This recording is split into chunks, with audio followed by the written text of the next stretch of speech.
Good morning, it's Ayya Vimala, and this is Sunday, August the 30th. Tomorrow's the 31st, and Tuesday is the 1st of September. So, this means summer's coming to a close. We've got the Labor Day holiday coming up next weekend, probably lots going on in the news. So I hope everyone has found their middle path, and we don't need to have expectations that limit us about the future and how we're doing with the pandemic. And wherever you live, we don't know what's going to happen with kids going back to school or staying at home. All of that's new. Everything. We're starting a new season, but it's also a new season for all of the indecision and the confusion that a lot of us are feeling. But stay with each day, stay with each moment, and be as mindful and present as you can be. And hi, Steve. I'm always thinking about you teachers and you parents, and I'm glad my kids are in their 30s and don't have kids right now. So I feel like I'm pretty privileged that way. There's fewer things to be concerned about. But I'm concerned about your kids and about your work and thinking about that a lot. And I hope everyone watching, you're practicing enough that it's helping you, really see. You can really see if your meditation practice and your daily mindfulness practice is really helping you. And if you feel like it's not, that your anxiety or your worry is still off the charts, you need to really look at it, because if you're practicing and if you're really putting your energy into it, you should see a difference. And if you have overwhelming fear or anxiety going on, don't think that meditation is the only thing that's going to help you. Sometimes even though we can work with meditation and it's going to help, sometimes there are chemical issues and biological issues that we need to deal with, emotional issues that we need to get help for. So I don't want anyone to think that meditation is the silver bullet that's going to make everything all right. We often need to work with what's going on with chemical balance in our brains. We need to work with other issues that we're being presented with or trauma that we're dealing with that needs to be handled with the right kind of professional or the right kind of medication. Don't feel like anyone who teaches meditation or is a Buddhist teacher, they should never be telling you drop other sources of input to help you with a problem. As long as it's healthy and it's not interfering with you in a way that doesn't feel right, I think it's very important for us to always be checking up. Like, meditation isn't going to get rid of, especially at the beginning, other psychological issues, mental health issues that you may need to be dealing with a medical doctor or with a psychologist, a therapist. And they have the right kind of guidance. And meditation can often help people through very painful, difficult situations and help you find balance again in your life. But we're not saying that it's an end all, a be all. We often have other issues we're dealing with that we need help with, and then that can even make your meditation be more productive for you. So I think I said something a few days ago about I put depression in a category where I said, if we're creating anxiety, sadness, or fear or depression, we can work with that. But I don't want you to think that I was saying that the only way we can work with some of those issues is with our meditation practice. Sometimes those are issues that are they're handled best by experts who can give you a good physical and understand what's the brain and what's going on with that. So a lot of our fear, a lot of our anxiety, a lot of our worrying can be perfect candidates for practicing mindfulness meditation, practicing that mindfulness in our daily lives. And that's how we want to use it, not as a prescription medication, okay? So people are getting excited about the book group, and I want you to let me know if you're not able to come to the time. It's starting September the 14th. It's going to be the second and fourth Mondays, 5:30 to 6:30 Central Time. And if that's not good for you, please let me know, and you can do it by making a comment on Facebook or sending me a message at Blue Lotus or contacting me personally, and let me know, because if there's another time or place that works for a lot of people, we can have 2 book groups going on. I have the time for that. So we could have one running on one day and following the same book, maybe a different day too. But if Monday, and we're planning it so it's finished 30 minutes before meditation in the park at Blue Lotus begins. So if you're local, you can still physically get there, or if you like to live stream that and watch from home, you'll have a 30-minute break and you can go straight into your next event. Not bad to have days like that where we have, if you can get a lot of dharma into a day, often that's a very good way to kind of reset your mind and give you a fresh start. Don't get overwhelmed by it, but if you can put it in, like the book group is good dharma and good discussion and good contact with other people, and going to the meditation again is another way for you to refresh and have that time of silence. So we need to keep building that in, because places are not back to normal. The usual ways that we have contact with our friends, right now those are a lot of those, most of those are cut off, doing it the way we did before. And so it's really important that we keep up with our noble friends, that we feel a connection to our community. Those are the things, the Buddha always said, friendship is all of the path. And that's why it's so important that we choose the right friends, that we choose friends who are honest with us, who have the same set of, that we think, or have primarily the same set of values that we do about our behavior and our ethical behavior and our moral behavior. And those friends we can talk to, and we know that when we talk to them, we'll have their attention, and they'll have our best in mind, and we have their best in mind.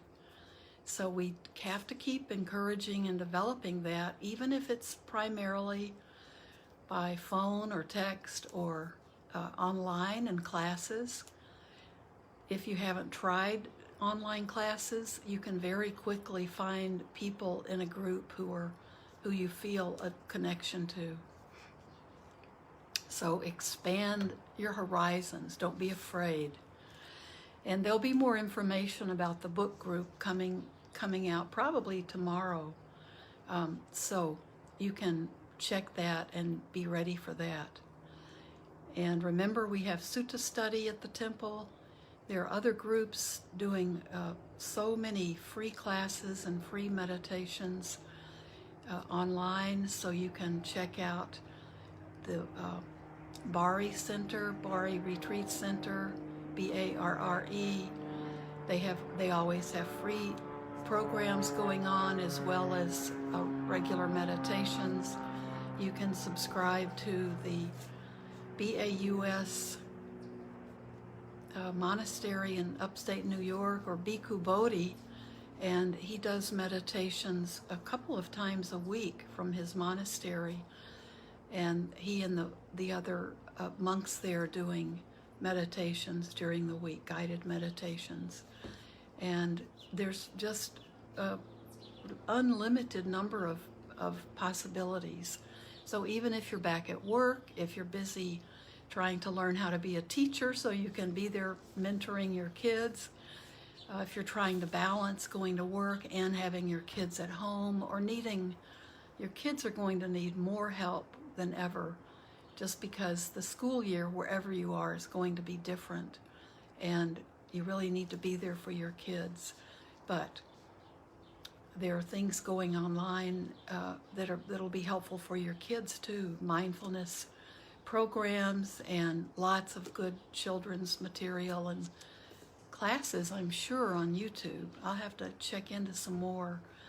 I'll check in with our Buddha Kids teacher, Julie Gibson, and see if she can be, maybe she can be a guest someday and talk to parents. Good idea. So I think we'll start with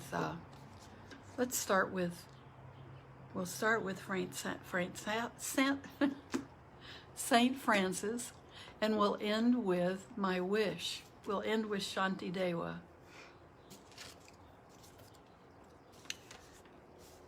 So let's do this as a short prayer together, and you can do it as a short meditation as well, either one, or just a poem, whatever feels right.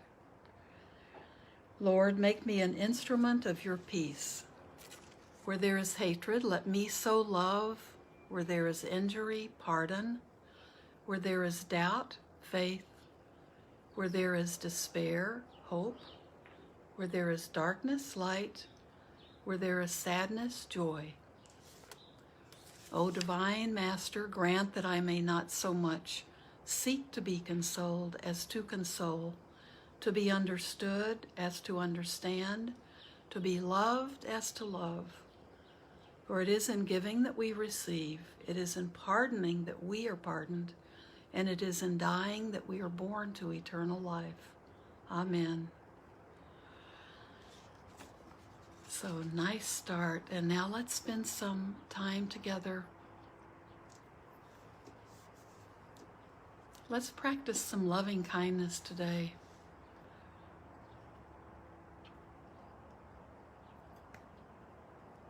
So find the position where you can feel awake and uplifted, even if you're on the floor, even if you're in bed. You can be gazing out at nature if you can, or maybe you have a beautiful rock or a little candle, whatever, if you want your eyes to be open, or you can gently close your eyes.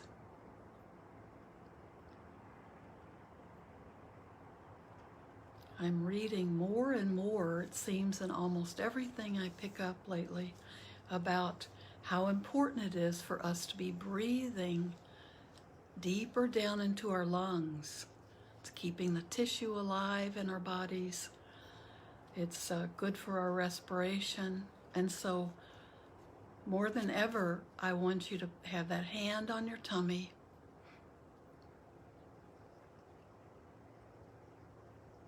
And as you watch your body breathe, be aware.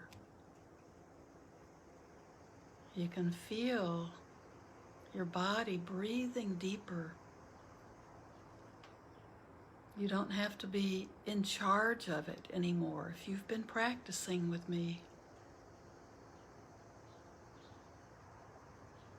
Should be just the natural way you breathe. You're not forcing it,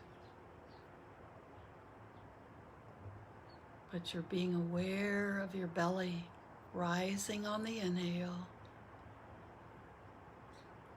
contracting on the exhale.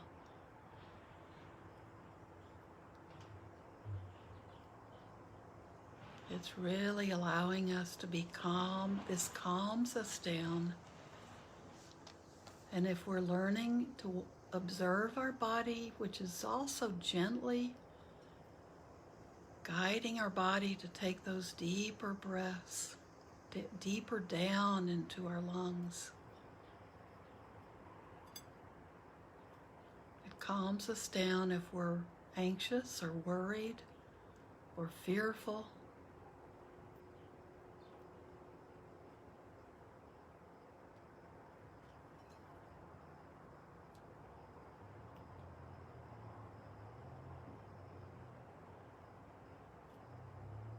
We're not forcing our breath when we meditate.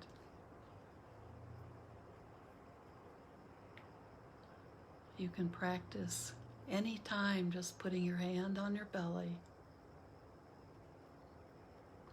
and seeing what your natural breath is doing. We just want it to begin working with all of our lungs, not just at the very top of our chest. And you'll notice if you're stressed or anxious or frightened, you'll feel that all of your breathing is coming rapidly and at the top of your chest, almost like it's not even in your lungs.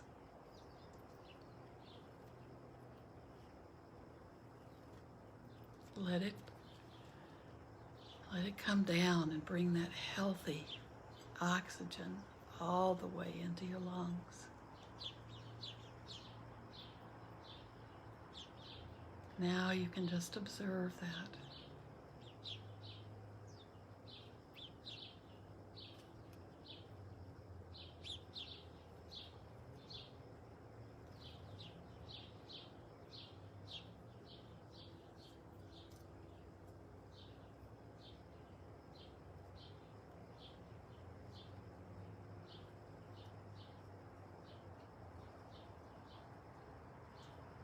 Now begin to send yourself good, loving thoughts, thoughts of friendliness towards yourself.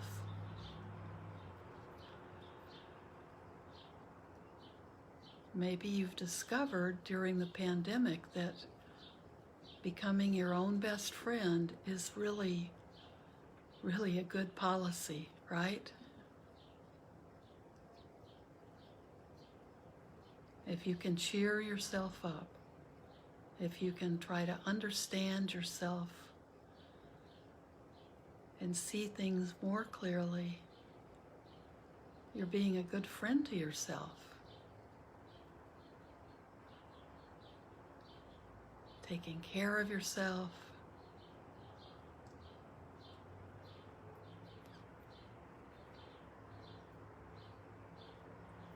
Begin there. Every day, no matter how many people you're looking after, taking care of, working with, let it begin with yourself.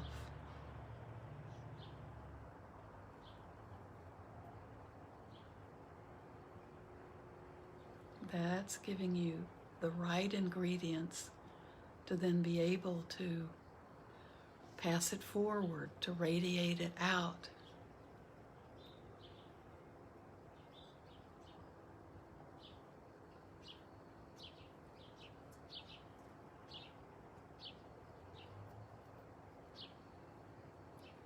May I be well. May I feel safe. May I be free from fear and worry and anxiety. May I be content and always open to moments of joy and deep happiness.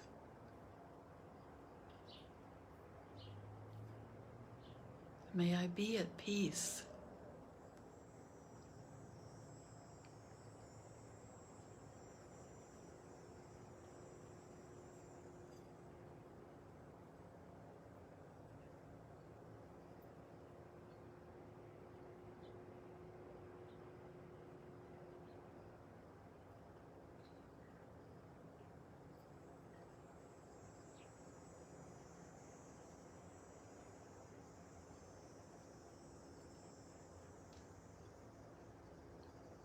Now extend these same thoughts out to the people you love, family members, your close friends,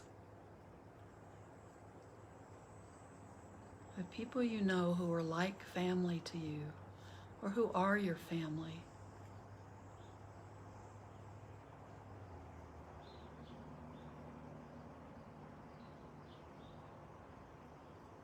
May each one of my loved ones be well, and may they feel safe in this wild world.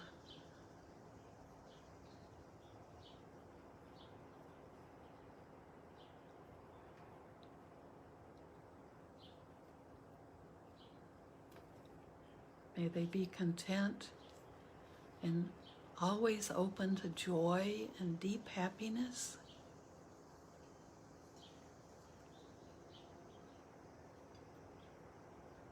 And may they live at peace. And may their being be peaceful.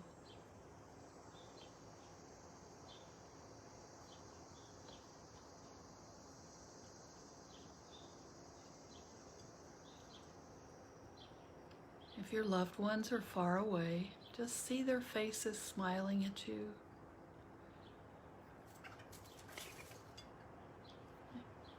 You may think of someone you want to check in with later. Just send them well wishes.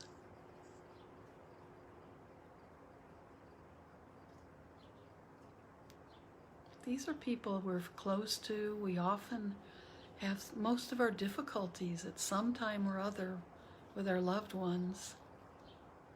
We tend to have expectations for each other. But we can always learn to let go of those expectations, because when we can do that, we just increase our unconditional love for the person. If you have pets in your life, and it's fine if they're also in this category, we know how to be in a relationship of unconditional love with our pets because they've taught us.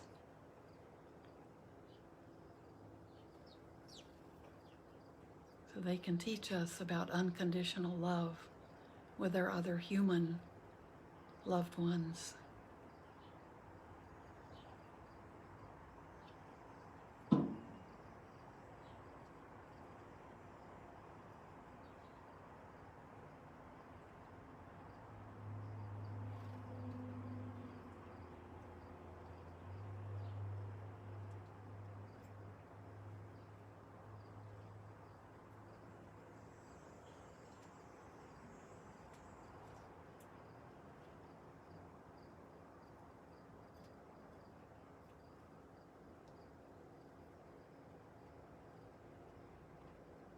Now move your thoughts out even further and think of the people in your community, however you want to define a community today.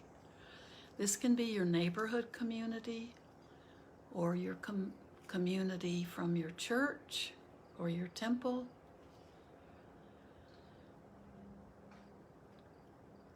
A club you belong to or an organization that you have a deep commitment to. Your community will always include people from all the different groups of people. So there'll be very close friends in your community. Maybe some of your family members, your loved ones, your best friends. There'll be some people who you don't really know. Maybe you just would recognize their face if you were out at the store, if you didn't have to wear a mask.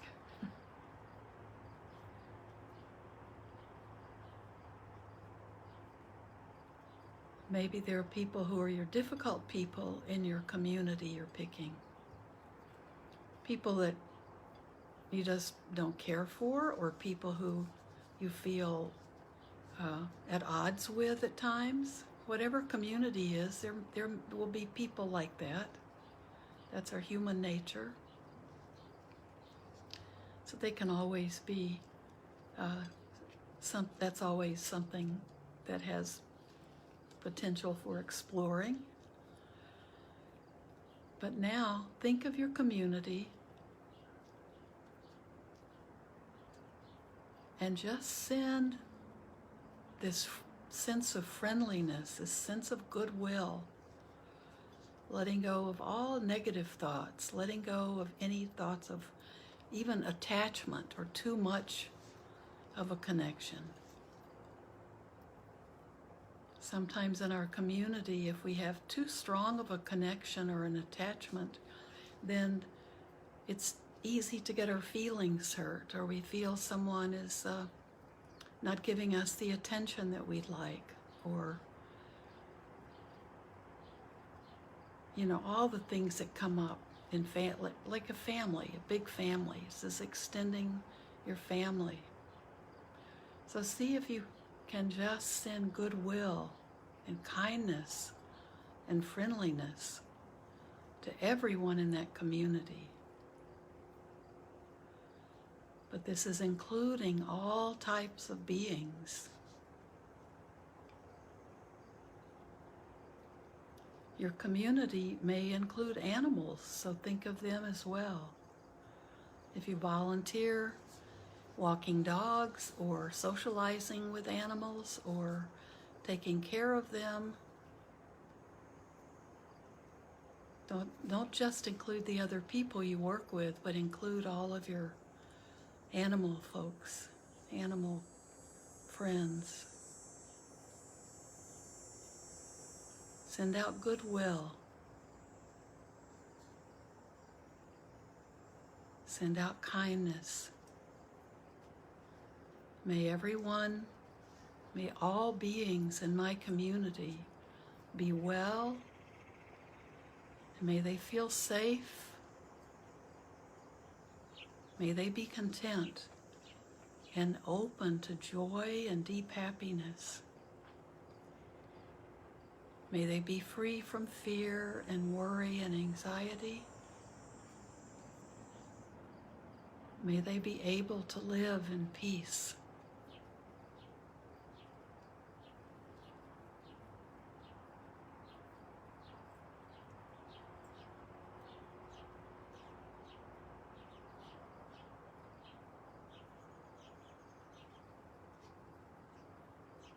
Now just allow those same thoughts and feelings to just keep expanding, keep radiating out from you. Don't let them stop at your community. Just let them flow and let them radiate out throughout this world, throughout this universe. There's no limit. There's no forcing a stop. No being is excluded. Feel your heart opening up. Feel that expansion, that openness. Don't let it overwhelm you. Just see the beauty of it and the comfort of it.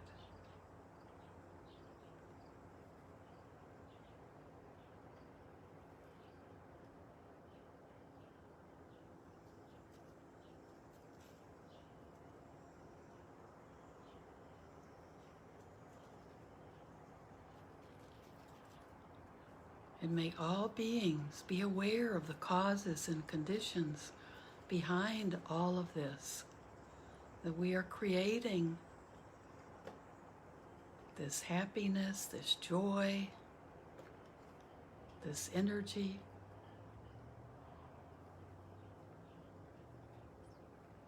And allowing it to extend out to all living beings.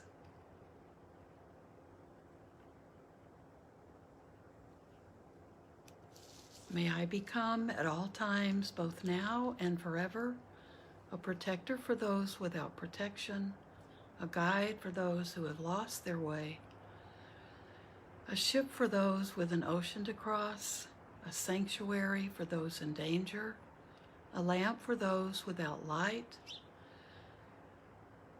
a place of refuge for those who lack shelter, and a servant to all in need. By means of this meritorious deed, may I never join with the unwise, only the wise, until the time I attain Nibbana.